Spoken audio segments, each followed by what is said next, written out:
And welcome to the Holistic Wealth Podcast. I'm your host, Keisha Blair, wife, mother of 3, author of Holistic Wealth, and founder of the Institute on Holistic Wealth. The show will showcase various experts in the key pillars of holistic wealth. Each week, we deliver the best information on how to become holistically wealthy and live your best life. Today, we have a very special guest here with us. I have Jena Sophia, and Jena is a world-renowned subconscious specialist and healer, and she's based in London and New York. She has worked with thousands of people, from celebrities to Fortune 500 CEOs to entrepreneurs and billionaires. Using her bespoke approach based in spiritual and scientific methods collected over the past decade, she helps high performers who have tried everything to transform their stress, emotional traumas, triggers, relationship blocks, and physical disease in record time. After battling many incurable chronic illnesses for over a decade, Jena managed to heal herself using the power of her mind and now helps others go beyond their limits using the subconscious. She is passionate about helping people realign their energy so they can manifest better health, relationship, success, and fulfillment. So Jena, welcome to the show. We're so happy to have you here. Thank you, Keisha, for that intro. I'm really excited to be here with you. Okay, great. And so, of course, from the intro, I just wanted to get a sense of your journey. And of course, I've been following you on Instagram, and there was this one post that you did that really stuck out with me. And I read it this morning again, Jena, and you were just talking about your journey and how you started as an entrepreneur, how you started basically just not even charging clients, just to build up your clientele and releasing those money blocks so you could have success and helping others. So can you tell us about your journey and how it started? Yeah, absolutely. So I originally got on this spiritual path from a very young age. I started learning Reiki, which is an energy healing tool, when I was 12 years old. My mom was really keen on introducing us to holistic health, things that we could use, whether that be supplements or modalities, and just really exposing us to a different way of thinking from very early on. So I originally, from a very young age, suffered with a lot of anxiety. I suffered from depression. I also had other physical reproductive diseases. And essentially, I was on a lot of pharmaceutical medication, and it was really taking a toll on my mental, physical, and real spiritual health. So I started diving in more into the subconscious mind and understanding how epigenetics affects our health, and epigenetics being the science of our biology in a very new paradigm way of thinking. And this really opened my eyes to what was possible. And so I found a lot of profound changes happen within my body from going down this path of exploring the subconscious, along with veganism as well, that really helped me take action on the spiritual work that I was doing. And that really led me to heal myself and get off all my medication. And my doctors called me like spontaneous remission. And it was truly an empowered remission and being able to heal myself. And it just became a passion of just really wanting to share this with the world, and knowing that there are a lot of people who suffer and who are in pain. And there are other ways of really taking control and our power back. And that's how it got started. And, as you mentioned before, I was not charging anything for a good year before I really was able to build up that rapport and that clientele, and then eventually have a successful business. That's amazing. It's an amazing story. I just wanted to ask, just for our listeners, if you could just tell us what epigenetics is. Epigenetics, epi meaning above the gene, is essentially the science of understanding how our genes are expressed. So you've heard this maybe old paradigm saying of, oh, it's in our genes, right? Like if my mom has this disease, I'll have this disease, or, this runs in my family. And that is true to a certain extent. But what biology, and specifically Dr. Bruce Lipton, discovered a lot about how our genes work. And our genetic coding has a lot to do with the environment and the stimulus we give it. So chronic stress, medication, spiritual malnourishment, just all of these things on all these different levels have a huge impact on how we are expressed genetically as humans, how healthy we are or how sick we are. It's truly transformational information when you're able to really understand that there is nothing out of your control.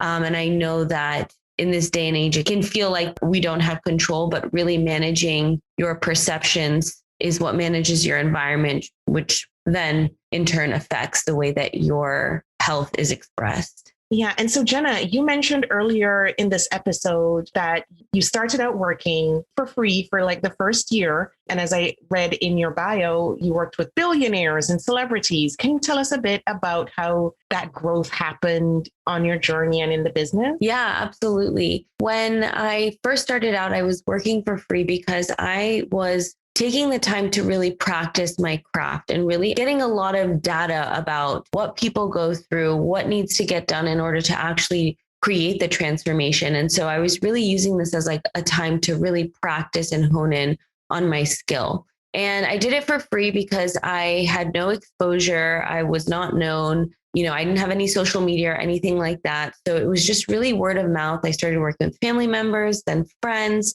And then eventually, after about a year, I started expanding more because I started creating a social media presence. And I then started, charging minimal amounts for my work. And then in terms of getting more high profile clientele, that actually happened through personal connections and through basically people referring with past clients, and then also social media. So it's interesting what social media can do in terms of making or breaking businesses, but there's so much potential to grow using social media. And that's really where my work started to pick up. And then being asked to be in media and other outlets and like podcasts, it just kind of grew from there very naturally and organically. But I had to do a lot of work on my own belief systems with wealth for sure to even feel worthy of charging and doing this work and then really expanding. Yeah, no, for sure. And just going back to that Instagram post where you mentioned that you had to get over those ancestral money blocks, and that intrigued me a whole lot. And I wanted to ask you about those ancestral money blocks and how you even, you came to recognize them, self-awareness, and what were your strategies for breaking through that? Definitely, if you're an entrepreneur, the easiest way to figure out what your money blocks is find something that you want to do and then see how much, to what extent you can do it or become successful at it. Because really there is so much that we unconsciously don't even really see that we have these money blocks. And so to become aware of it, I worked with different spiritual teachers and shamans, and this is when this concept of like ancestral trauma or ancestral blocks came from. And this is like a few years ago when I was first really diving into more of my health. And what I learned was that on a very energetic level, we are connected to our ancestors, right? And the same eggs, for example, that were in your mother's womb, she was holding that her entire life before you came. So you are actually absorbing the trauma and the perceptions and the programs and patterns in which came before you. So a really great place to start when you're like, what are my ancestral money blocks is what were your parents or your caregivers or who you grew up with? What were they saying about money? What were the generation before that saying about money? And really looking at the lineage of how money was talked about and related to, how much we felt worthy of, what we thought we could and couldn't do. There was a lot of focus, especially in my culture. I come from an Indian background where the woman traditionally wasn't the money maker, so to speak, right? And so breaking through that pattern, right? And understanding that, there's something there around me even feeling like I could do that, right? Which is probably why I worked for free for so long to begin with, right? And it's all a journey in your own personal karma that you come with and how you're actually gonna, break through this and to what extent, but also recognizing that your past and the generations before you do not define you, because it is up to you with your free will to create the life you want and recognize that you did come from this so that you have a direction of where you want to go moving forward, especially with wealth. Yeah, no, and that's for sure. And those are such insightful words. Like I'm still thinking about the eggs in the mother's womb. And of course, I have 3 kids. So I'm like, wow, what we pass on to our kids, and working through that. So Jena, just in terms of like your own process, because you mentioned something so profound, and so many women, especially like from my culture too, I'm from Caribbean culture. I feel the same way because we have that similar cultures in some ways. And so for those women who are struggling through that, where it's a male dominated society, men's achievements are celebrated more, talked about more, and you mentioned a bit about breaking through that cycle. Can you tell us a bit more about that? I'm really just intrigued. No, absolutely. Well, we have to understand first how the subconscious operates, right? And how our patterns are passed down. We have to understand what the subconscious does and how it operates. So the subconscious, if you think of an iceberg, think about the tip that you can see as being the conscious part of you, 5%. Then there's this huge iceberg underneath, which is the subconscious, which is all your patterns and programs and things that you've picked up from society, from parental programming, from television. All of these things are creating a perception of what you feel like you can and cannot do. So between the 3rd trimester and through all the way through age 7, our subconscious is being solidified. We're like a sponge, essentially. So growing up, I had really great role models of both my parents working and my parents having a very healthy relationship in terms of the woman can make money, right? And the woman is able to go have a job and do what she wants to do during the day, not just a mother. And my mom went to work 3 months after I was born. So I was really raised by my caregiver. And that also played a huge impact and role on what I could and couldn't do. But I was always told from a very young age that like the woman should have a right to work. The woman should be successful, right? The woman is revered as this intelligent person, not just for their body or their looks or, for their homemaker skills, whatever it is. And so that was really imprinted within me. And my mom jokes, she's like, you were in all those board meetings with me. She was a lawyer back in the day. And she was like, you were in all those board meetings with me. And I'm like a really good negotiator now as an adult. And like, I can understand that now because I was picking up on those codes and they were defining my responses in this human form when I was born, right? So I was absorbing all of this. So for me, like that was to answer the first part of the question. And then in terms of like the tools that I use, I've studied so many different modalities. And I think what I realized is it's not about the modality or the tool, but how you use it and the energy that you're bringing to it. So it's not that one thing is going to fix you, but understanding that we are so multidimensional and so layered, and there are going to be different things that you need for different times.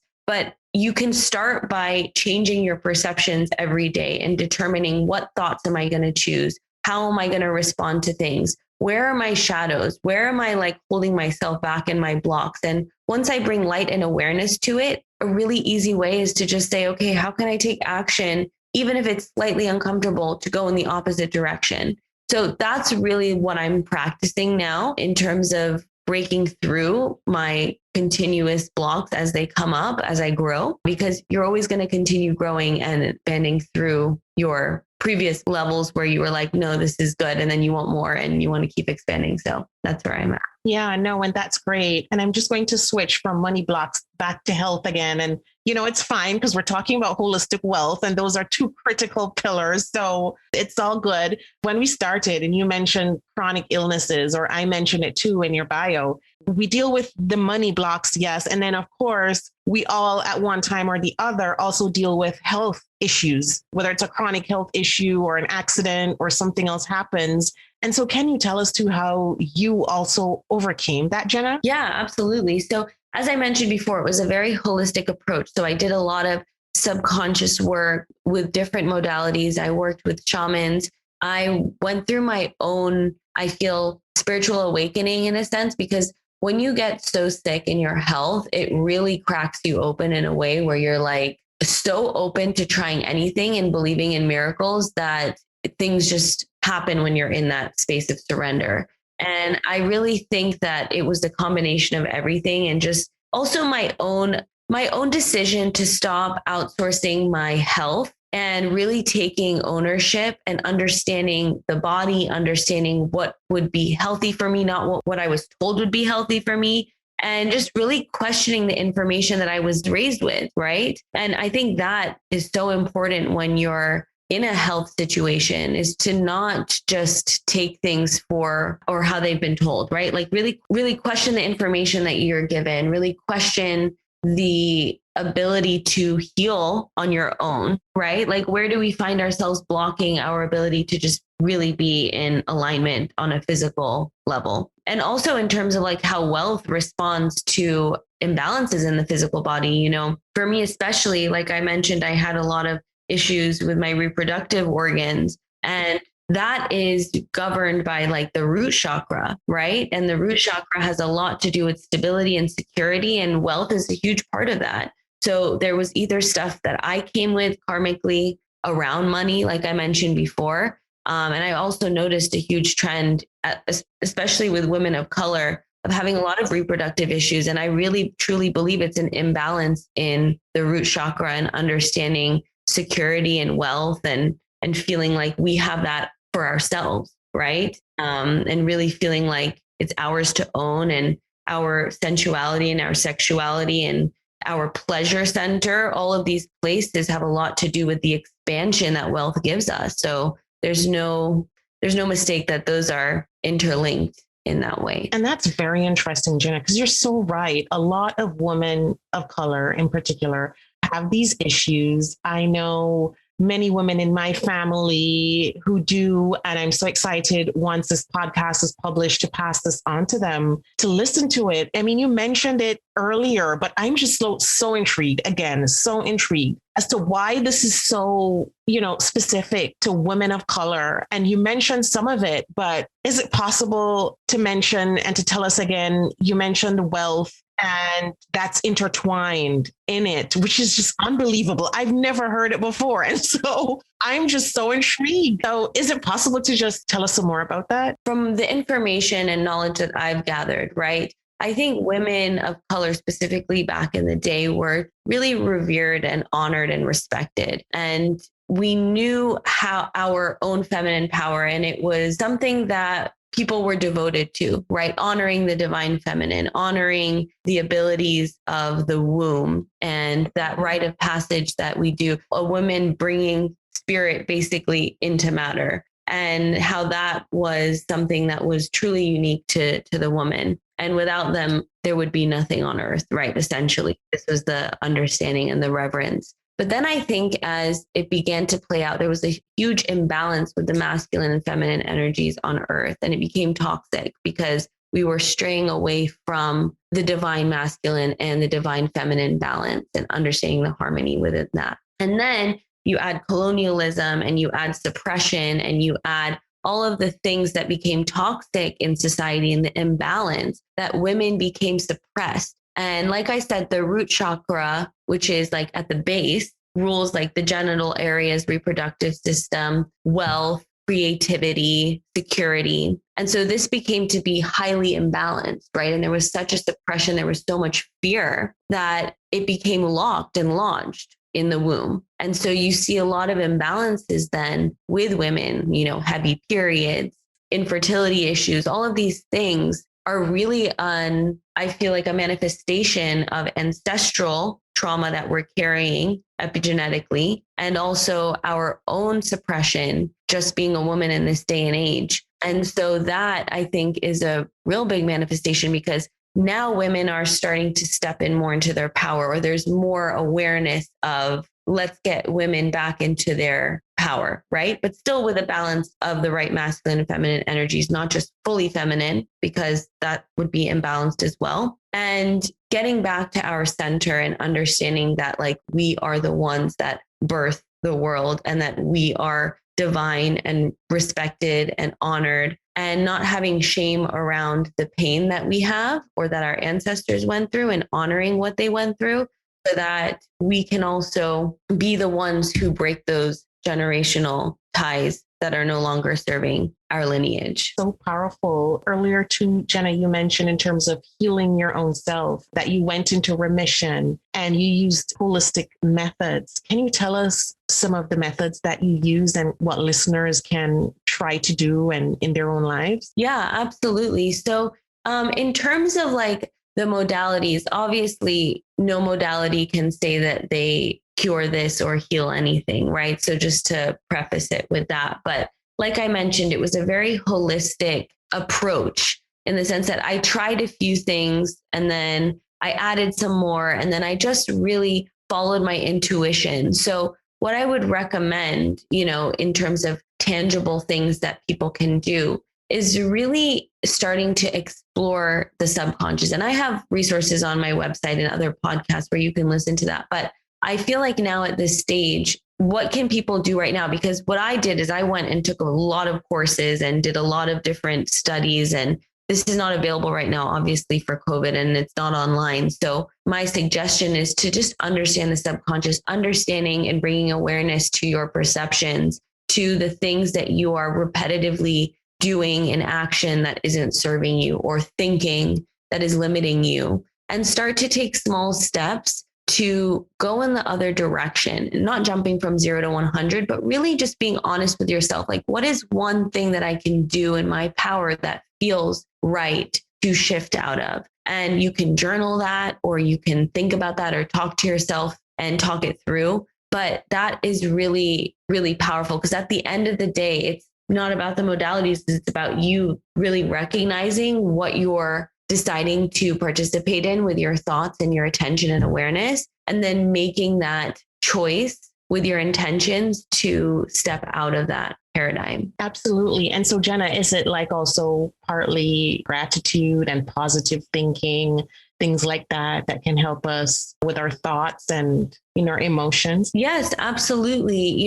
Gratitude is immensely powerful. I love this practice of Ho'oponopono. I'm not sure if I'm saying it 100% correctly, but it's this Hawaiian prayer that you can say that actually works on a subconscious level and really clears out dense programs. So it's this idea that anything that comes into my reflection is something that I have within me, even if I don't see it.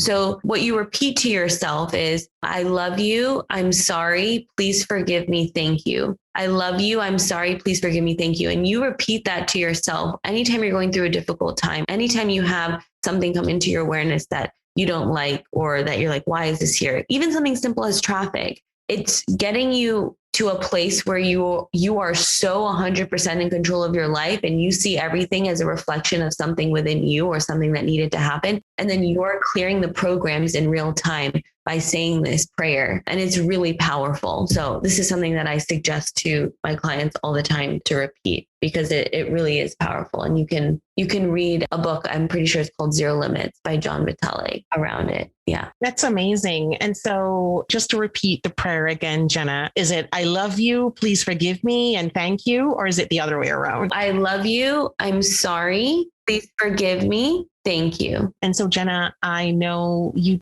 took the personal financial identities quiz that I developed, and I'm so eager to hear your results, because through this podcast, we've had some amazing guests and they've shared their results in a very open and authentic way. And it's helped our listeners to understand theirs as well as others, whether it's in a relationship with a spouse or with friends or with family or even at work. It's been just amazing, the insights that we've been able to share. So can you tell us yours and any thoughts? And of course, we mentioned in the beginning, money blocks and ancestral blocks, which is amazing. And so I'm just dying to hear your thoughts on this. Yeah. So I got the risk taker, and that felt really aligned. That's amazing for me. Yeah. Because I do really love investing, whether it's like my time, my money, or my energy. And I actually had a reading yesterday, a gene key reading, which is a system that can help you understand different genetic codes and frequencies that you came for on this earth. So it's really interesting. And I discovered that I have one gene key that is all about breaking ancestral money and money patterns and helping other people do that. So that was very illuminating for me, and how it was this specific gene key holds a very intuitive investment sense. And I've always felt that way. So the risk taker definitely was aligned for me. That's amazing. And Jena, like I have to ask you to tell me more again, because I'm intrigued with everything you're saying, because I'm a risk taker too. So maybe I have that gene, who knows? But like, can you tell us about that gene somewhere like you mentioned? And so I'm just wondering, for people who are listening in, who are risk takers, I'm sure we're all perked up now. We're all ears. Yes, absolutely. So Gene Keys was created by a man named Richard Rudd. And you can actually go on to the website Gene Keys, GeneKeys.com, and actually put in your information. So it's your birth time, your date of birth, and location. And this basically creates a hologenetic profile for you, which has the gene keys that you came with. So there are different genes for like your life's purpose and like what energy you came to bring to the world, or your love and your love life, or your wealth and different things. And what's really cool about it is that it shows you your shadow that you came with in each gene key, and the siddhi, meaning the highest pinnacle of your life's purpose. So for example, my life's purpose is 6. So the shadow of that is conflict. And then the siddhi of that is peace. So, and in between that stage is diplomacy. So it goes, I move out of conflict, then I bring diplomacy, and then peace. So it can really help you understand, again, more of what your subconscious is carrying and what your ancestral genetic coding is carrying, because now you have all your shadow aspects or your blocks and the ways that you're preventing yourself from really being that full potential version of you in that siddhi state, right? And you can then, with that awareness, know how you better operate on a soul level. And you can find people that do gene key readings and other things, but his site has a lot of great information. And I think he even has a course on there. So that's amazing. And so you're saying that with regards to the risk taker profile, that you were able to see that. And that was through, I'm just wondering if you can just repeat that part again for us. Yeah. So I took the test and I found out that I was a risk taker. And then yesterday I had a Gene Keys reading, and my Gene Keys coach told me that we focused on different gene keys each time. And so this gene key specifically was about wealth, and the highest siddhic state was veneration, and the lowest state was failure, if I'm getting this correct. And I come with this shadow of failure because the way that we as a collective work is that if we're not succeeding financially, then we're failing, right? And so when we let go of that dualistic perception and we really see everything as an expansion, then we break through those ancestral patterns of thinking, oh, this is just how it is for me, and I'm a failure if I'm not making money, et cetera, and understanding, no, there are different ways to do things than what your ancestors did before you and what the collective is doing with the way that they view money. So it was just an interesting correlation. Yeah, no, absolutely. And I will share those resources in the show notes for everyone so they can go check that out, because that's absolutely intriguing. And so, Jena, before we end, I just wanted to follow up with a question about the risk taker profile and how you've been able to build your business and how you think it's basically impacted your philosophy, how you make your business decisions in terms of finances and money and creating wealth. And as well as, you know, in terms of your relationship with clients. Can you tell us just a bit about how you've seen that play out in your entrepreneurial journey? Yeah, absolutely. I think, it almost comes with the territory of being an entrepreneur. You're a natural risk taker, right? Because there's nothing promised, and, everything's up for grabs always. And it's always up to you how much or how little you create for yourself, right? On wealth on all levels. So for me, especially, I understood very early on in my business that mentorship and investing my time, money, and energy into mentors in a business way would be very beneficial for me. And it truly has been a really great investment for me long term. And I knew that. So when I first invested in a business coach, I invested 25% of everything I had. And that is pretty risky.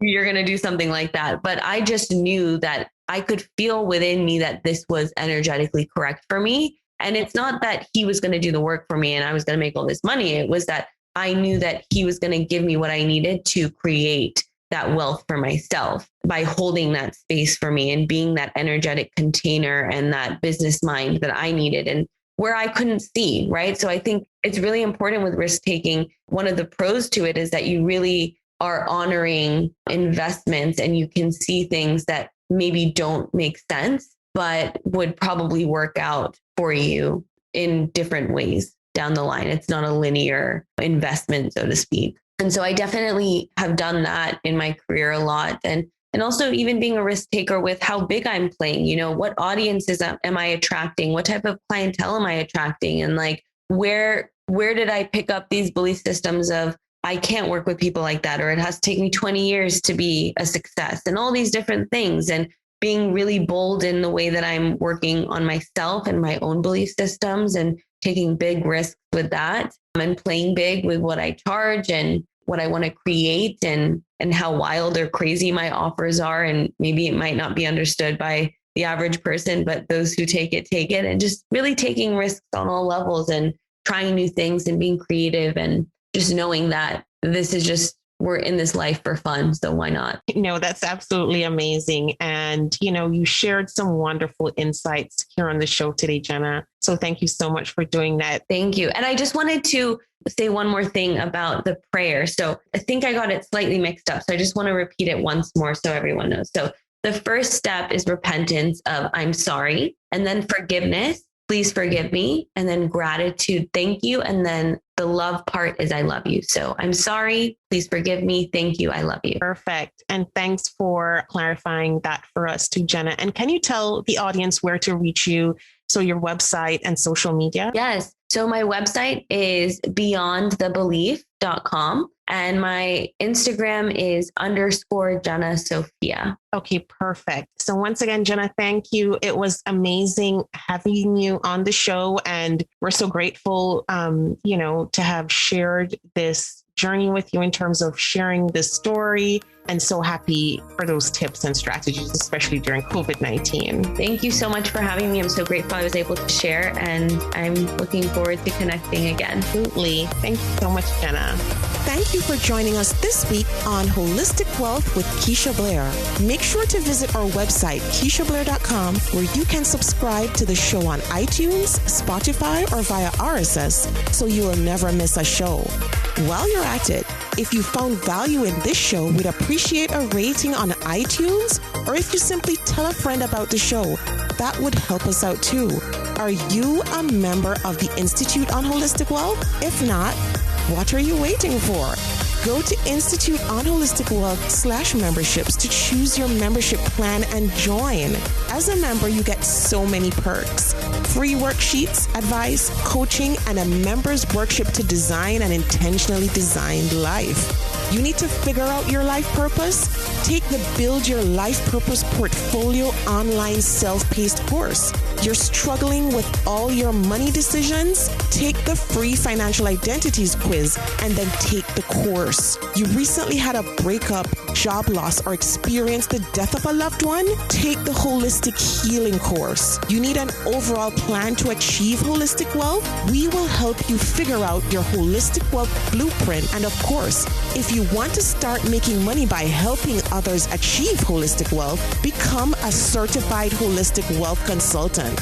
Regardless of what career you've got, the Institute will show you how to increase your income and walk in your purpose. The sooner you join, the sooner you start to achieve a more holistically wealthy lifestyle. And you're going to want to stay for a very long time. So go to instituteonholisticwealth.com/memberships to join. If you haven't read the book yet, pick up a copy of the award-winning, best-selling Holistic Wealth 32 Life Lessons to help you find purpose, prosperity, and happiness.